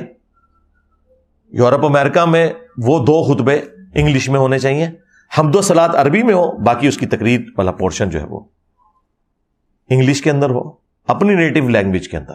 سندھی ہیں تو سندھی زبان میں کریں، کوئی اردو بول کے کوئی دھونس ڈالنے کی ضرورت نہیں ہے. مسئلہ بات سمجھانا ہے. اگر کہیں پنجابی لوگوں کو بہتر آتی ہے، پنجابی میں خطبہ ہونا چاہیے اور کھڑے ہو کر دونوں خطبے ہوں، اور اس میں قرآن بیان ہو، بابوں کی سٹوریاں بیان نہ ہو. ہاں، پھر جب ہم اس طرح کی باتیں کرتے ہیں، یہ کہتے ہیں جی ہمارے بزرگوں کا مذاق اڑاتے ہیں، بھی آپ لوگوں نے اپنے بزرگوں کا مذاق خود اڑوایا ہے. آپ لوگوں نے دین جو امت کو دیا ہے نا، سواریاں سوار کی ہیں مکے اور مدینے کی آوازیں لگا کر، عزتیں امیل کی ہیں تم نے اللہ اور اس کے رسول کے نام کے اوپر، عز و جل و صلی اللہ علیہ وآلہ وسلم. چندے بٹورے ہیں، جائیدادیں بنائی ہیں، لیکن الٹیمیٹلی دھوکہ یہ دیا ہے کہ اس امت کو جا کے تم نے بغداد شریف، اجمیر شریف، دیوبند شریف میں جا کے پھینک دیا. غداری کی ہے تم لوگوں نے رسول اللہ کے ساتھ صلی اللہ علیہ وآلہ وسلم. پھر دیکھ لو اللہ تعالیٰ نے کتنی بڑی بلا تھوڑے ہوتے چھاڑ دیتی ہے. کہندے نے جی انسانی تاریخ ہی جتنا بڑا فتنہ نہیں آیا. بالکل صحیح کیا ہے تو، اوڑا پیر نہیں جنہیں میرے سر دی قیمت رکھی ہے. ہاں، انہوں نے کیا ہے کہ اتنا بڑا فتنہ اسلامی تاریخ ہی نہیں آیا. بالکل اے عربی والا فتنہ تو آڈے ہوتے اتنی بڑی ازمائش کدے پئی نہیں سی. یہ بالکل صحیح بات کی ہے. بہت برا وقت آیا ہے، وہابیاں ہوتے بھی تے دیوبندیاں ہوتے بھی تے بریلویاں ہوتے بھی تے شیعہ ہوتے بھی، تا وقت ہے کہ یہ لوگ اپنی فرقہ واریت کو چھوڑ کر اس شخص کے ساتھ اپنی نسبت مضبوط نہ کر لیں کہ جس کی قبر مدینے میں صلی اللہ علیہ وآلہ وسلم. سیدھی سی بات ہے. تو ان لوگوں نے دین کے ساتھ یہ کچھ کیا تھا، دین کو ٹیمپر کیا ہے. جامعہ ترمذی میں حدیث موجود ہے، سلسلہ احادیث صحیحہ میں شیخ البانی نے لی ہے کہ عدی بن حاتم، جو حاتم تائی مشہور فیاض تھے نا عرب کے، ان کا بیٹا مسلمان ہوا، اس نے سلیب لٹکائی ہوئی تھی اپنے گلے میں. اللہ نے ہدایت دی، نبی الاسلام کے پاس حاضر ہوئے، کہا یا رسول اللہ قرآن میں ایک آیت ہے جو مجھے کھٹکتی ہے، چونکہ میں خود کرسچن رہا ہوں. تو یہ قرآن میں جو لکھا ہوا ہے اتخذوا احبارهم ورهبانهم اربابا من دون اللہ، سورہ التوبہ آیت نمبر 31، کہ یہود و نصارہ نے اللہ کو چھوڑ کر اپنے راہبوں کو، علماء کو، جوگیوں کو اور صوفیوں کو، احبار یعنی وہ علماء جو علم کی گہرائی میں اترے ہوئے ہوں، رہبان یہ راہب کی جمع ہے، صوفی جوگی، یہ اعلیٰ حضرت نے بھی یہی ترجمہ کیا ہوا ہے، یہی بنتا ہے. ان کو اپنا رب مان لیا تھا اللہ کے مقابلے پر. تو یا رسول اللہ ہم تو اپنے علماء کی کوئی عبادت نہیں کرتے تھے، اپنے جوگیوں صوفیوں کی کوئی عبادت نہیں کرتے تھے. آپ علیہ السلام نے فرمایا کہ مجھے بتاؤ کہ کیا تم اپنے ان صوفیوں، جوگیوں، علماء کے کہنے پر، احبار اور رہبان کے کہنے پر حلال چیز کو حلال اور حرام کو حرام نہیں تصور کر لیا کرتے تھے؟ ان کا یا رسول اللہ ایسے ہی تھا. فرمایا یہی تو ان کو رب بنانا ہے، کیونکہ شریعت کا کسٹوڈین اللہ ہے اور اس کا ریپریزنٹیٹو وقت کا پروفٹ. اچھا یہاں پہ تو عدی ابن حاتم کو جواب دینا چاہیے تھا، جو ہمارے مدرسوں میں سکھایا جاتا ہے کہ یا رسول اللہ اگر علماء سے پوچھ کر نہ چلتے تو کس کے پیچھے چلتے؟ کتنے گیا میرا دماغ. دیکھو جب عدی ابن حاتم سے حضور یہ کہہ رہے تھے کہ تم اپنے علماء اور بزرگوں کے کہنے پر حلال کو حلال اور حرام کو حرام نہیں مان لیتے تھے، تو ان کو کہنا چاہیے تھا یا رسول اللہ ڈگری تے ہونا گول ہے نا، وہی دسن گے منو دین، میں تو جاہل ہوں، میں نے تو علماء سے پوچھ کے ہی چلنا تھا نا.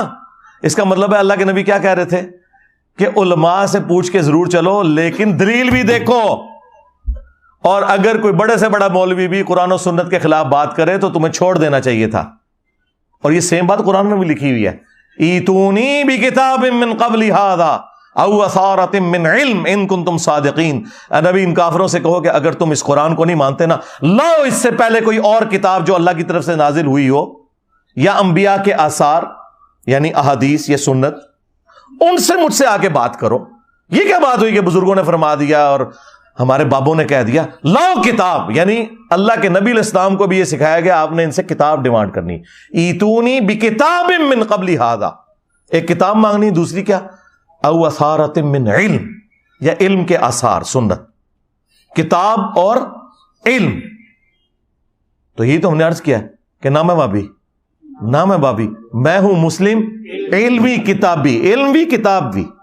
ایتونی بکتاب من قبل ھذا او اثارۃ من علم ان کنتم صادقین.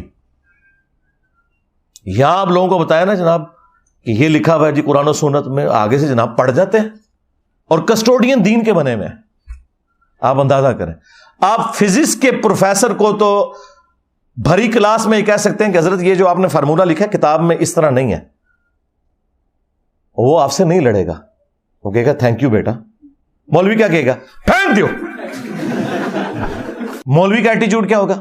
آپ کو علماء سے بات کرنے کا طریقہ ہی نہیں آتا، نال ترے چار ویسے ہی پڑھتی کیتے انہوں نے سجے کھبے. یا پھر اینڈ پہ جب زیادہ غصہ آئے گا نا، آپ ذرا کمرے میں تشریف لیں. واہ واہ، اللہ دے بندے ہو، تقریراں کر دو باہر اوپر مجمع سوال پوچھنے سے کمرے میں تشریف لیں، کوئی جواب ہی نہیں آتا ہوتا. اور کمرے چ نہ جانا، مہربانی کریے. انہوں کو تقریر باہر کی تھی جنا تو جواب بھی باہر دو گے.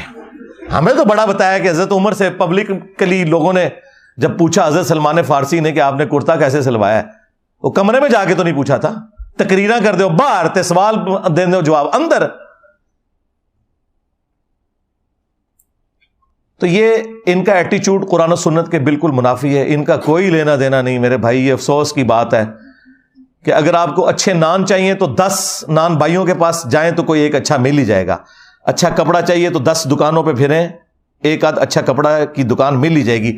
لیکن آپ 10 مدرسے گھومیں نا اور آپ کہیں کہ مجھے کوئی دین مل جائے صحیح والا، تو افسوس کے ساتھ دین آپ کو مدرسے سے نہیں مل رہا ہوگا، دین آپ کو ڈاکٹر اسرار سے مل رہا ہوگا، مولانا ودودی سے مل رہا ہوگا، احمد دیداس سے مل رہا ہوگا. یہ کتنا بڑا علمی ہے. بس یہ وہی ہے جو صحابہ کرام کو بھی اللہ تعالیٰ نے دھمکی لگائی تھی، اگر تم نے دین کا کام چھوڑ دیا تو ہم تمہیں ختم کر کے پھر ایسی امت لے آئیں گے وہ کسی ملامت کرنے والے کی پرواہ بھی نہیں کرے گی، وہ اس کی کمٹمنٹ اللہ کے ساتھ ہوگی. تو سیدھے شاہی کوئی نہیں ہو. اور میرا تو یہی خیال ہے کہ یہ مولویوں سے اللہ نے ہاتھ اٹھا لیا. پہلے تو صرف ہاتھ اٹھایا سی نا، ہوں جناب میرے ہاتھ کے ذریعے گاٹے پکڑوا لینا. صرف پہلے ہاتھ چکیا ہوا سی. اللہ تعالیٰ اپنے بندوں سے کام لیتا ہے جی دین کا. اس طرح دستاریں پہن کر، جبوں اور کبوں سے مشکل عربی الفاظ بول کر، عربی اشعار پڑھ کے، یہ اس طرح کو دنیا میں نہ تبدیلی آتی ہے، نہ اللہ تعالیٰ کو اس طرح کے مسلمان مطلوب ہیں کہ وہ اس قسم کی روش کو اختیار کریں کہ ہمیشہ پرابلم اینڈ کے اوپر کھڑے ہوں. آپ دنیاوی پروفیسر سے پوچھتے ہوئے نہیں ڈرتے، ان سے آپ ڈرتے ہیں. اور پھر ان کے اندر تکبر دیکھیں کتنا بھرا ہوا ہوتا ہے، کتنا تکبر ان کے اندر بھرا ہوتا ہے. ان کے پاس آخری اربا پتہ کیا ہوتا ہے؟ اور جی آپ کے پاس تو ڈگری نہیں ہے، آپ بات ہی نہیں کر سکتے. اور اپنی ڈگری کا ان کا یہ حال ہے کہ دیوبند کے مفتی کو بریلویوں کا بچہ بھی کہتا ہے گستاخ رسول نے جنمی. اے تہاڈی کتے دی بھی اوقات نہیں تہاڈی ڈگری دی. جب ایک عام بریلوی دیوبندیوں کے مفتی کو کہہ دے کہ یہ جنمی اور گستاخ ہے، ڈگری کیا وہ تو اسے مسلمان بھی ماننے کے لیے تیار نہیں ہے، تو یہ اوقات ہے. اور ایک عام دیوبندی ڈاکٹر طاہر القادری صاحب کو کیا ولی اللہ مانتا ہے، عالم مانتا ہے؟ گمراہ کہتے ہیں. بریلویوں کے بزرگوں کو گمراہ کہتے ہیں. تو یہ ٹوٹل ان کی ڈگری کی اوقات ہے کہ ایک دوسرے کو گمراہ سمجھتے ہیں. اور یہ نہ سمجھیے گا کہ یہ آج کے لوگوں کا حال ہے، پرانے بھی یہی کچھ تھے. ہمارے کراچی کے مفتی صاحب، ان سے اب ہماری دوستی ہو گئی ہے، تو وہ اگلے زمانوں میں کہا کرتے تھے کہ نہیں یہ بعد والے لوگوں نے جھگڑے ڈالے ہیں، اگلے جو علماء گزر چکے وہ آپس میں شیر و شکر تھے.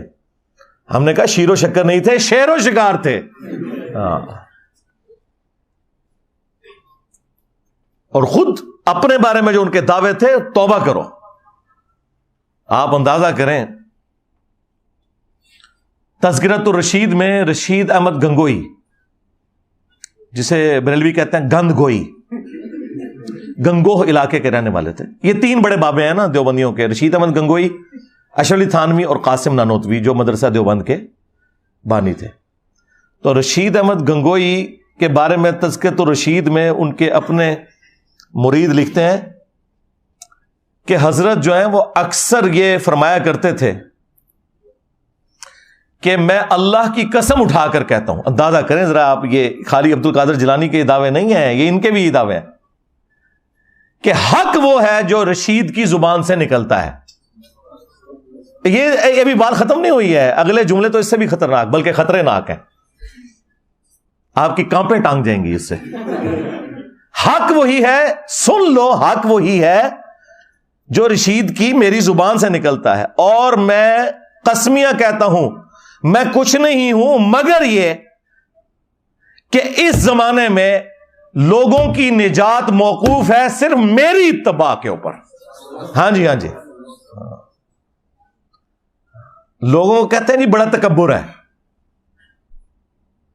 اور دوسری طرف احمد بریلوی صاحب نے اپنی وفات سے چند گھنٹے پہلے اپنے بیٹوں کو وصیتیں لکھوائی ہیں جو پرنٹ ہوئی ہیں وصایا شریف کے نام سے. اس میں احمد بریلوی صاحب نے وصیت پتہ کیا کی ہے؟ میرا دین اور میرا مذہب جو میری کتابوں سے ثابت ہے, تمہارے لیے تمام فرائض سے بڑھ کر اہم فرض اسے پکڑنا ہے.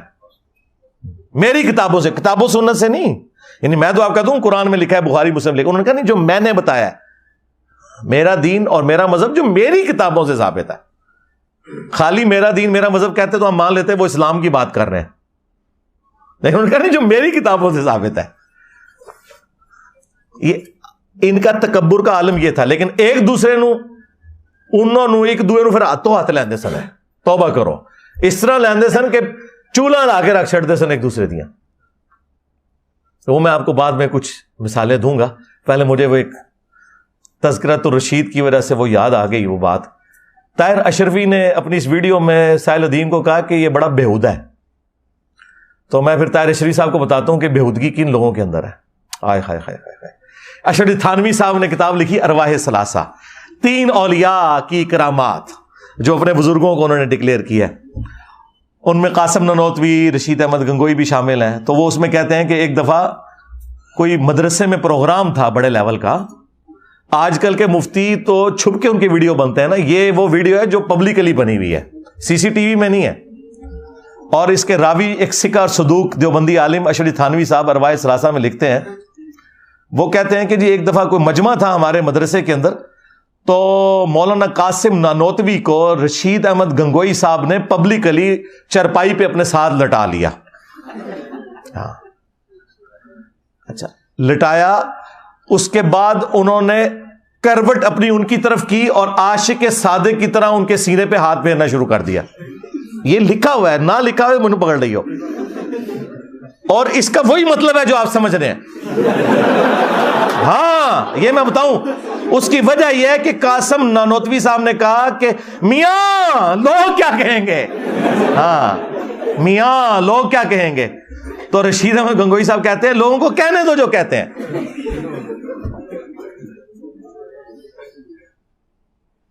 بزرگوں کے سینوں اور قبروں سے فیض لینے کے ہم قائل ہیں, جو المعند میں لکھا تھا. یہ سینے سے فیض اس طرح لیا جاتا ہے, اور قبروں سے فیض بھی اسی میں لکھا ہوا ہے ارواح ثلاثہ میں, کہ مرنے کے 6 سال کے بعد قاسم نانوتوی صاحب وہ جو میاں میاں کر رہے تھے کہ میاں لوگ کیا کہیں گے, جو اس کیس میں مفعول تھے, تو وہ مفعول جو ہیں وہ اپنی قبر سے نکلے اور دیوبند کے 2 مولویوں کی صلح کروا کے قبر میں واپس چلے گئے. خواب میں نہیں, بیداری میں. بیداری میں مجھے طارق جمیل صاحب نے فون کیا, مجھے کہتے ہیں یار لکھا ہوا ہے. میں نے کہا جی بالکل لکھا ہے. انہوں نے کتاب بھیج, میں کتاب بھیج دی, انہوں نے پڑھ بھی لیا. اس کے بعد جو کچھ انہوں نے کہا وہ سینسر ہے.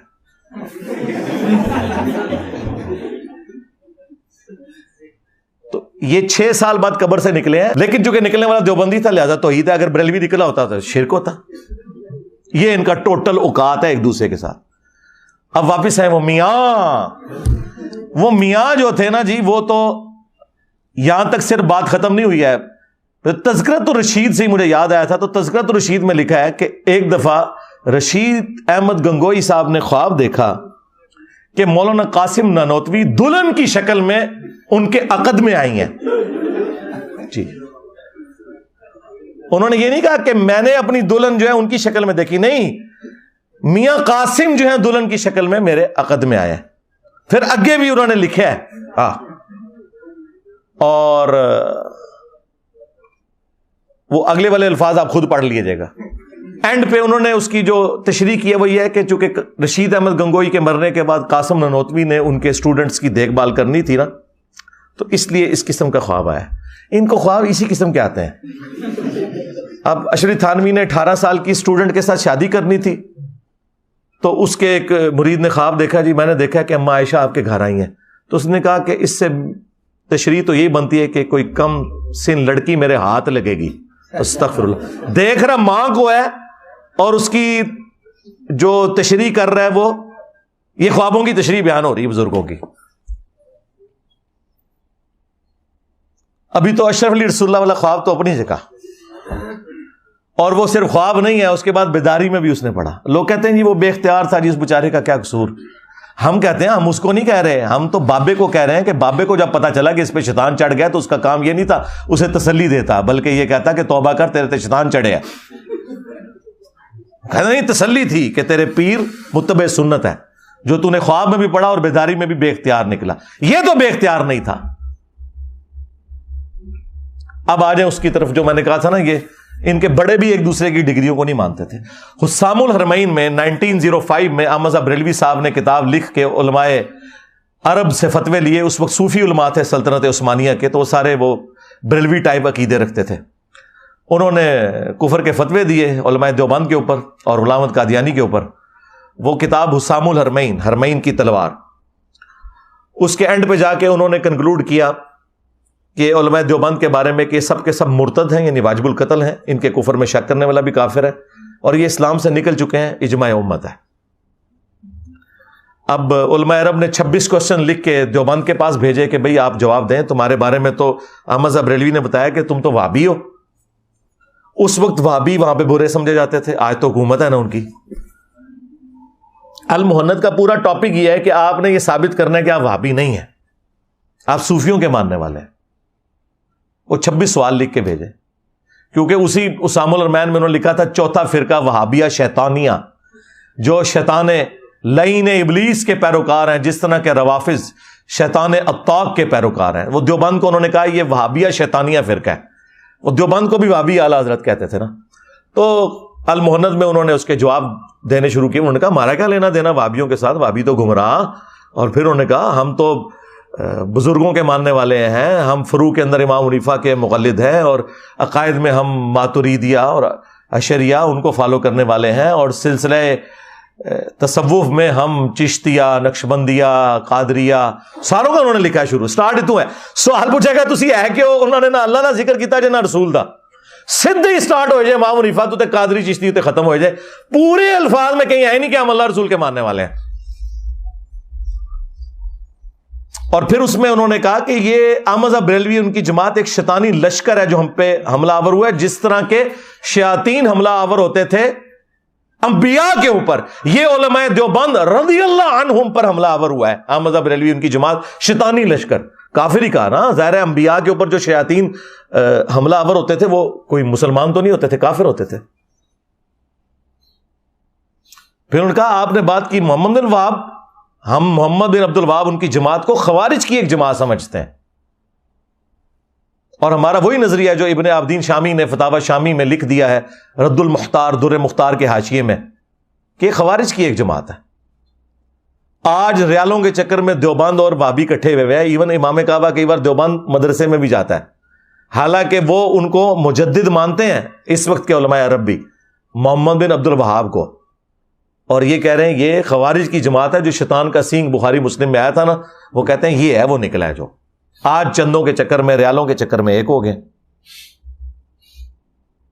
اور بریلوی، احمد بریلوی صاحب بھی، ان کے ماننے والے بھی ان کو خوارج ہی سمجھتے ہیں. جال حق میں مفتی احمد یار خان نعیمی صاحب نے سیم وہی رد المختار کی عبارت نقل کی ہے. یہ تو ذرا ایک بعد میں ان کا تھوڑا آپس میں اختلاف ہو گیا، ادروائز یہ دونوں ایک ہی ہیں پیچھے سے. امداد اللہ مہاجر مکی بابا ہے بریلویوں کا بھی دیوبندیوں کا بھی. تو یہ ایک دوسرے کے بارے میں یہ عقیدہ رکھتے ہیں. اور پھر اعلیٰ حضرت تو جس شان سے حملہ آور ہوئے ہیں وہ تو پھر انہی کا خاص ہے. ملفوظات اعلیٰ حضرت ان کے بیٹے نے خود جمع کیا، اور یہ پہلی جلد میں یہ حوالہ موجود ہے جو ورڈ بائی ورڈ خود اعلیٰ حضرت نے پڑھی ہے، اور خود اس پہلی جلد کی شان میں ایک ربائی بھی لکھی ہے، وہ بھی میں ساتھ اٹیچ کروں گا کارنر پہ. کہ احمد بریلوی صاحب سے پوچھا گیا کہ یہ جو وہابی ہیں دیوبند اور اہل حدیث، کیا ان کے پیچھے نماز پڑھی جا سکتی ہے؟ انہوں نے کہا ان کی تو نماز ہی باطل ہے، ان کے پیچھے نماز، ان کی تو اپنی نماز نہیں ہوتی، ان کے پیچھے کیسے کوئی نماز پڑھ سکتا ہے؟ پھر پوچھا گیا ان کی مسجد میں پڑھ سکتے ہیں اپنی؟ انہوں نے کہا کفار کی مسجد مثل گھر کے ہے. کافر ڈکلیئر کیا, ڈائریکٹ کافر لکھا. یہ نیو ٹی وی پہ مولوی کہہ رہے تھے کہیں کافر نہیں لکھا, یہ کافر کا لفظ لکھا ہے محمد بریلوی صاحب نے دیوبند اہل حدیث کے لیے کہ کافروں کی مساجد ہیں یہ. اور پھر پوچھا گیا اذان, انہوں نے کہا ان کی اذان بھی باطل ہے جس طرح کہ نماز باطل ہے, البتہ اللہ کا نام آئے تو عز و جل اور نبی صلی اللہ علیہ وآلہ وسلم کے نام پر درود ہی پڑھ لیں, باقی یہ فارغ ہے. اور پھر احکام شریعت میں جو اعلیٰ حضرت نے ان کی طبیعت صاف کی ہے, توبہ توبہ توبہ, کانوں سے دھواں نکالا ہے.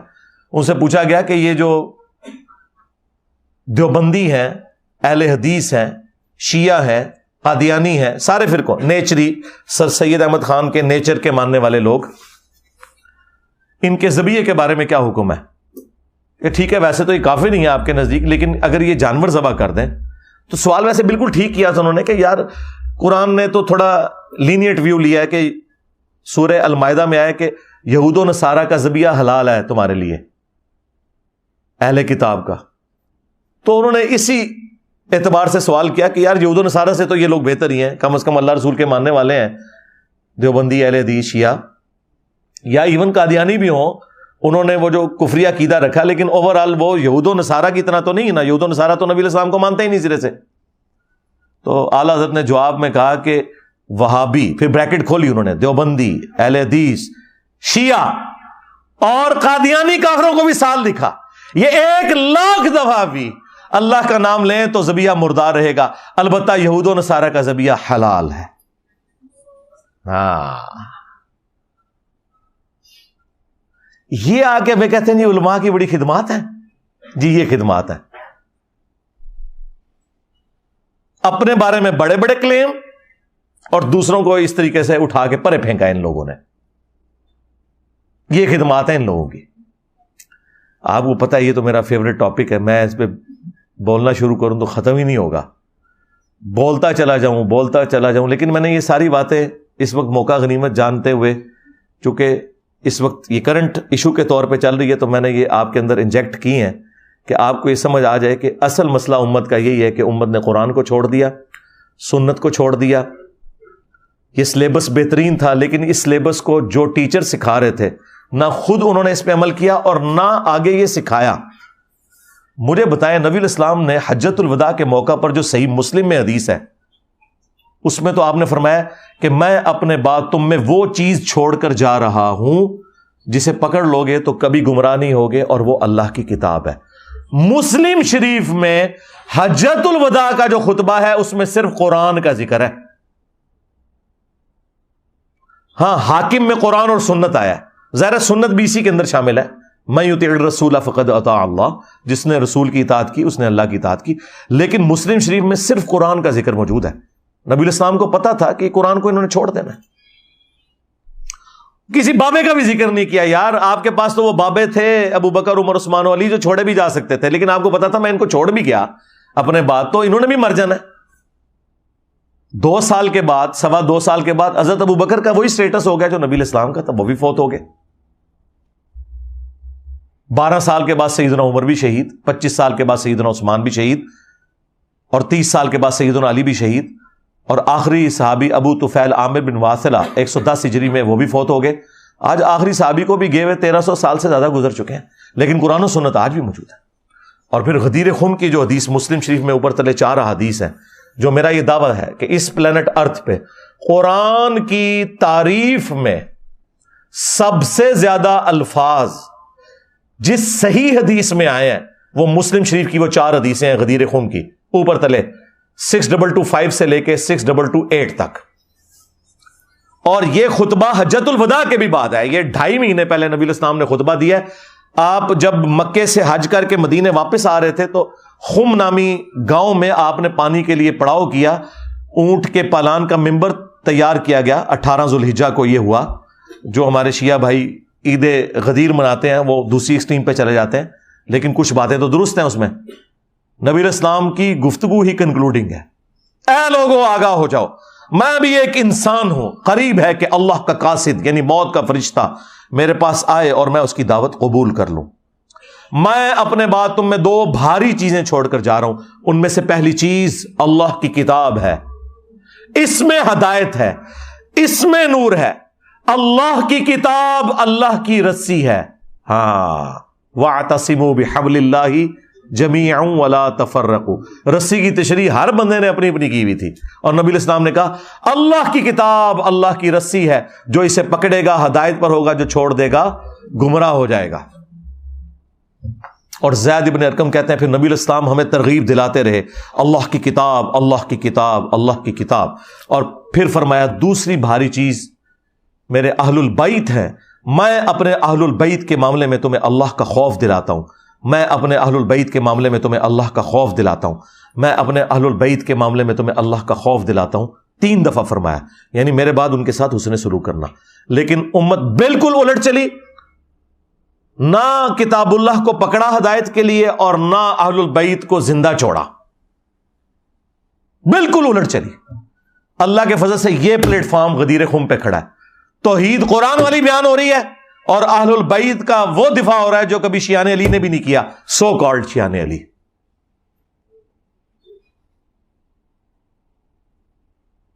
اللہ کے فضل سے ہم غدیر خم کے اوپر کھڑے ہیں. تو اللہ کی کتاب کو پکڑنا, اس میں ہدایت ہے, نور ہے, یہ اللہ کی رسی ہے, جو اسے پکڑے گا ہدایت پر ہوگا, جو چھوڑ دے گا گمراہ ہو جائے گا. یہ تمام تعریفی کلمات. اور امت دیکھ لیں قرآن سے, امت یہ کہتی ہے قرآن و حدیث ڈائریکٹ نہ پڑھنا گمراہ ہو جاؤ گے. امت نے خدمت کی تھی, اور یہ اس امت سے مراد ان کے کسٹوڈین مولویوں نے. اچھا میں جو بھی بات کرتا ہوں کہتے ہیں یہ جھوٹ بول رہا ہے, یہ تو ہے ہی نہیں تھا. میں نے کہا کہ یہ لوگ کہتے تھے کہ بغلوں میں بت رکھ کے آتے تھے, رفع الیدین ہوتا تھا, اس لیے یہ انہوں نے جھوٹ مشہور کیا تھا. یہ کہتے ہیں ہم نے کبھی نہیں کہا. اب یہ اس سے بھی انکاری ہو گیا, کہتے ہیں ہم نے تو کبھی نہیں کہا قرآن و حدیث ڈائریکٹ پڑھو گے تو گمراہ ہو جاؤ گے. ہر چیز سے انکاری ہو رہا ہے. چلو ان پڑھانا شروع کر دو.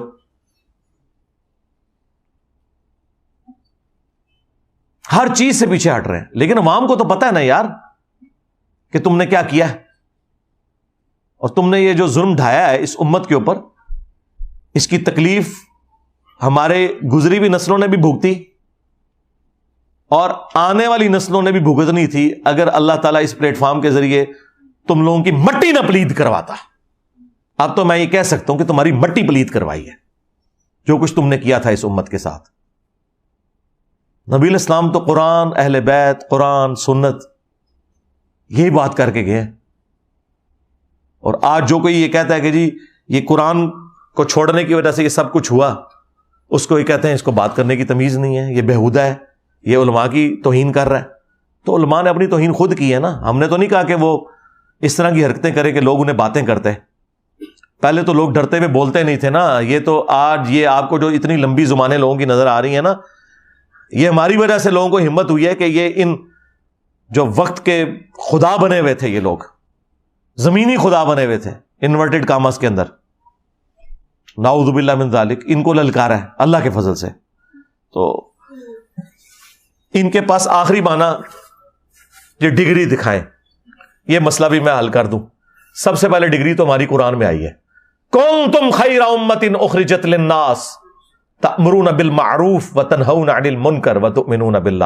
تم بہترین امت ہو جو لوگوں کے نفع کے لیے نکالی گئی, لوگوں کو اللہ کی طرف بلاتے ہو, نیکی کا حکم دیتے ہو, برائی سے روکتے ہو, اور اللہ پر ایمان رکھتے ہو. اللہ پر ایمان تیسرے نمبر پر ذکر ہوا, نیکی کا حکم اور برائی سے روکنا پہلے نمبر پر ذکر ہوا, کیونکہ یہ حمیت ہوگی تو پھر آپ کا ایمان اللہ پر کامل ہوگا.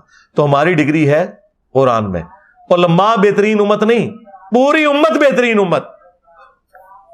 ٹھیک ہے لیڈ علماء نہیں کرنا ہے, لیکن علماء وہ ہوں گے جو ایک دوسرے کو کافر سمجھتے ہیں. اگر ان علماء سے مراد آپ صحابہ کرام, اہل بیت, سکہ تابعین, تبع تابعین میں سے امام حنیفہ, امام شافعی, احمد بن حنبل, امام مالک, امام بخاری, امام مسلم, ان لوگوں کو لیتے تو ہم مانتے ہیں. آپ تو صرف ان کے نام کے اوپر چندے کھا رہے ہیں. آپ کو بخاری کی حدیث رفع الیدین والی بتا دی جائے نا, رکوع میں جاتے وقت اور رکوع سے اٹھتے وقت, یا مسلم شریف سے رفع الیدین کی حدیث, تو وہیں آپ لوگوں کی کھوتی مر جاتی ہے. اگلے زمانوں میں وہ گدھے کے اوپر نا وہ سامان لے کے جاتے تھے, اگر وہ کسی سے ادھار گدھا مانگ لینا تو وہ کہتے مر گیا میرا کھوتا تھے, یہ کھوتی مر جاتی سی نہ تھی. تو اللہ کے محبوب صلی اللہ علیہ وآلہ وسلم کی تعلیمات کے ساتھ غداری اصل میں ان لوگوں نے کی ہے جنہوں نے امت کو اس چکر میں ڈال دیا. تو ڈگری موجود ہے. صحیح بخاری میں حدیث ہے بلغوا عنی ولو آیا، پہنچا دو میری طرف سے خواہ تمہیں ایک آیت ہی آتی ہو، ایک آیت ایاک نعبد و ایاک نستعین. یہ تو ہم نے بچے بچے کو رٹوا دی ہے، کیا ہم یہ آگے نہ بیان کریں؟ ہمارے نبی علیہ السلام کی تو یہ تعلیمات ہیں کہ شیطان بھی اگر صحیح بات کرے اس کی تصدیق کرو. بخاری میں حدیث ہے شیطان نے انسانی شکل میں آ کے سیدنا ابو ہریرہ کو آیت الکرسی کا وظیفہ دیا تو نبی علیہ السلام نے فرمایا ہے جھوٹا تھا لیکن بات سچی کی ہے اس نے. ہاں، کہ جو آیت الکرسی پڑھ کے رات کو سوتا ہے ایک فرشتہ اس کی حفاظت کے اوپر مامور ہو جاتا ہے. مجھے بتائیں اگر 5ویں کلاس کا بچہ آ کر آپ کو یہ کہے کہ مولانا سورہ البقرہ کی آیت نمبر 279 میں لکھا ہے کہ سود کھانے والے کے خلاف اللہ اور اس کے رسول کا اعلان جنگ ہے عز وجل و صلی اللہ علیہ وآلہ وسلم، تو آپ اس سے یہ کہیں گے کہ تو پرائمری میں پڑھتا ہے پہلے ڈگری لے کے آ. اور اگر آپ یہ کہیں کہ میں تیری یہ بات نہیں مانوں گا چونکہ تیرے پاس ڈگری نہیں ہے، تو آپ تو کافر ہو جائیں گے کیونکہ وہ تو بات کر رہا ہے قرآن سے، اپنی بات تو کر ہی نہیں رہا. اور دیکھیں یہ دنیاوی لوگوں کا ہی حوصلہ ہے ان کی نظر میں، ہم تو انہیں بھی دینی لوگ ہی سمجھتے ہیں. سائنس کی تعلیم بھی تو دین کی تعلیم ہی ہے کہ وہ کبھی ان کو ڈگری کی آر نہیں دلاتے. آپ نے اپنے گھر میں کوئی ایئر کنڈیشن فٹ کروانا ہے نا، اور آ کے مکینک جو ہے وہ فٹ کر رہا ہے اور آپ کو نظر آ گیا کہ یار یہ انٹرنل یونٹ تھوڑا سا ٹیڑھا لگا ہے، اور آپ اسے کہتے ہیں یار اے منو ڈھنگا پہ لگتا ہے ذرا انہوں سیدھا کر، اور آگے سے وہ کہے کہ مولوی صاحب تارے کو تو ڈگری نہیں ہے چپ کر کے ببو، تو مولوی کا چپ کر جائے گا، لیکن وہ یہ کبھی بھی نہیں کہے گا. یعنی اس میں بھی اتنی بات ہے کہ کامن سینس سے جو بات ہو رہی ہے نا وہ بات ماننی ہے. مولوی کو آپ قرآن و حدیث بھی دکھا دینا، وہ کہتا ہے تیرے کو ڈگری کوئی نہیں. ہونا چاہیے کہ ان کے ساتھ مکینک بھی یہی سلوک کریں اور ان کے ٹیڑھے لگا کے جائیں ایسی، اور ٹیڑھا تھوڑا سا بھی لگ جائے نا ہم بھگتے ہیں پھر پانی اندر ہی گرنا شروع ہو جاتا ہے. آپ کو پتا ہے وہ جو پانی آپ باہر پائپ نکالتے ہیں اگر ٹیڑھا ہو جائے نا تو جیسے وہ اس طرح فل ہوتا ہے نا بجائے پائپ سے نکلنے کے نیچے گرتا ہے، ایک کار اندر پانی پکڑنا شروع ہو جائے گا، پھر وہ پتا لگے گا بھی ڈگری لگائی ہوئی ہے رٹ.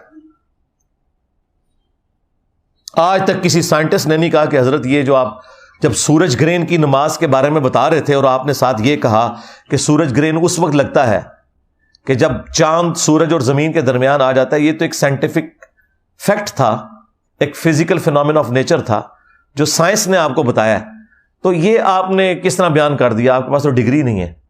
کبھی کہا ہے کسی سائنٹسٹ نے؟ وہ خوش ہوتے ہیں کہ سائنس پھلے پھولے، ہم نے جو محنت کی تھی وہ لوگوں تک پہنچے. مولوی کا دل کیڑی جتنا ہے، آپ اسی کا ترجمہ بخاری مسلم سے قرآن سے اس کو دکھائیں یا عوام کو دکھائیں، یہ کہتے ہیں ڈائریکٹ نہ پڑھو. اور میں آپ کو بتاؤں ہم ڈائریکٹ نہیں پڑھتے، یہ جھوٹ بولنا بھی آپ بند کریں. جب میں لوگوں سے کہتا ہوں کہ بریلوی ہو تو احمد بریلوی کا ترجمہ پڑھو، تو میں تو احمد بریلوی سے قرآن پڑھوا رہا ہوں. میں نے کون سا خود قرآن کا ترجمہ لکھ کے دیا آپ کو؟ دیوبندی ہو تو اشرف تھانوی کا ترجمہ پڑھو، تو کیا میں نے اپنا ترجمہ آپ کو دیا یا اشرف تھانوی کا ترجمہ بتایا؟ تو کس کی جرت ہے دیوبندی یا بریلوی کی کہ وہ یہ کہ میں اعلیٰ حضرت سے یا اشرف تھانوی سے بہتر ترجمہ کر سکتا ہوں؟ کسی کی جرت نہیں ہے. تو ہم ڈائریکٹ ان سے ہی پڑھوا رہے ہیں. جیسا صحابہ کرام پڑھے لکھے نہیں تھے لیکن ان کی زبان کے اندر قرآن نازل ہوا، اللہ تعالیٰ نے انہیں ہدایت دے دی. تو اسی طریقے سے آج قرآن جب اردو زبان میں آ گیا اور عوام الناس اسے پڑھے گی تو اسے ہدایت مل جائے گی، بالکل مل جائے گی، بالکل واضح. تو یہ جو کہتے ہیں نا علماء سے انجینئر صاحب متنفر کروا رہے ہیں یا سائل ادیم متنفر کروا رہے ہیں، علماء سے نہیں متنفر کروا رہے ہیں، ان کے کرتوتوں سے متنفر کروا رہے ہیں. آپ اپنے کرتوت ٹھیک کر لیں. رہے علماء تو 99 قتل تو آپ نے بھی کیے ہوئے ہیں. اگر میں یہ کہوں یہ گلے پھاڑنے والے مولویوں سے اور دیوبندیوں سے کہ آپ لوگ جمعے کے خطبے میں یہ دعا کروایا کریں کہ اے اللہ ہمارے بچوں کو اعلیٰ حضرت امام احمد بریلوی کی طرح دین کی خدمت کرنے کی توفیق عطا فرما، تو کیا کوئی وہابی آمین کہے گا؟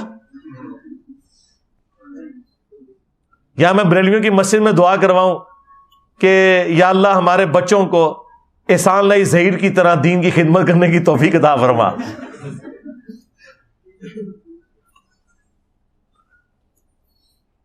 تو پھر علماء کو تو آپ خود نہیں مانتے. یہ کہتے ہیں ہمارا فرقہ، ہمارے بابے، ہمارے بزرگ، ان کے پیچھے چلنے کی توفیق دے. تو یہ تو سرکار نہیں ہو سکتا، وہ فرقوں کے بزرگ ہیں، دین اسلام کے نہیں ہیں، وہ فرقوں کے بزرگ ہیں. باقی منو بڑا وٹ ہوتا جی نہ ہوتے ٹھیک ہے، میں اور بھی ایک گھنٹہ بول سکنا، لیکن میں ابھی فی الحال اسی کے اوپر کنکلوڈ کرتا ہوں۔ صلو علی محمد وآل محمد، اللہم صلی علی محمد وعلی آل محمد واصحاب محمد وازواج محمد وامت محمد اجمعین الی یوم الدین، آمین۔ اللہم انی اسألک بانک انت اللہ لا الہ الا انت الاحد الصمد الذي لم يلد ولم يولد ولم يكن له كفوا احد وإلهكم إله واحد لا إله الا هو الرحمن الرحيم الف لام میم اللہ لا الہ الا هو الحي القيوم اللهم صل على محمد وعلى آل محمد اللهم ربنا آتنا في الدنيا حسنة وفي الآخرة حسنة وقنا عذاب النار ربنا آتنا من لدنك رحمة وهيئ لنا من أمرنا رشدا رب ارحمهما كما ربياني صغيرا ربنا هب لنا من أزواجنا وذرياتنا قرة أعين وجعلنا للمتقين إماما اللهم اغفر لحينا وميتنا وشاهدنا وغائبنا وصغيرنا وكبيرنا وذكرنا وأنثانا اللهم من أحييته منا فأحيه على الإسلام ومن توفيته منا فتوفه على الإيمان۔ اے اللہ، جن جن بھلائیوں کا سوال تیرے محبوب صلی اللہ علیہ وآلہ وسلم نے تجھ سے کیا، ہمارے حق میں، ہمارے ماں باپ کے حق میں، ہمارے بیوی بچوں کے حق میں، پوری امت کے حق میں قبول منظور فرما۔ جن جن چیزوں کے شر سے تیرے محبوب علیہ السلام نے تیری پناہ طلب کی، تمام مسلمانوں کو ان چیزوں کے شر سے اپنی پناہ عطا فرما، بالخصوص انڈیا، کشمیر، فلسطین، چائنا، یمن، عراق، شام، جہاں کے بھی مسلمان پریشانی کے عالم میں، اے اللہ غیب سے ان کی عزت، آبرو، جان و مال کی حفاظت فرما۔ اے اللہ ہمارے ملک پاکستان کی اور پورے عالم اسلام کی خیر فرما، اندرونی اور بیرونی خطرات سے محفوظ فرما۔ اے اللہ حاضرین کے دلوں میں جو جو نیک اور جائز دعائیں ہیں قبول فرما، حاضرین کے جو چھوٹے بڑے رشتہ دار فوت ہو چکے ان کی مغفرت فرما، جو بیمار ہیں انہیں شفا عطا فرما۔ یہ تمام دعائیں تمام مسلمانوں کے حق میں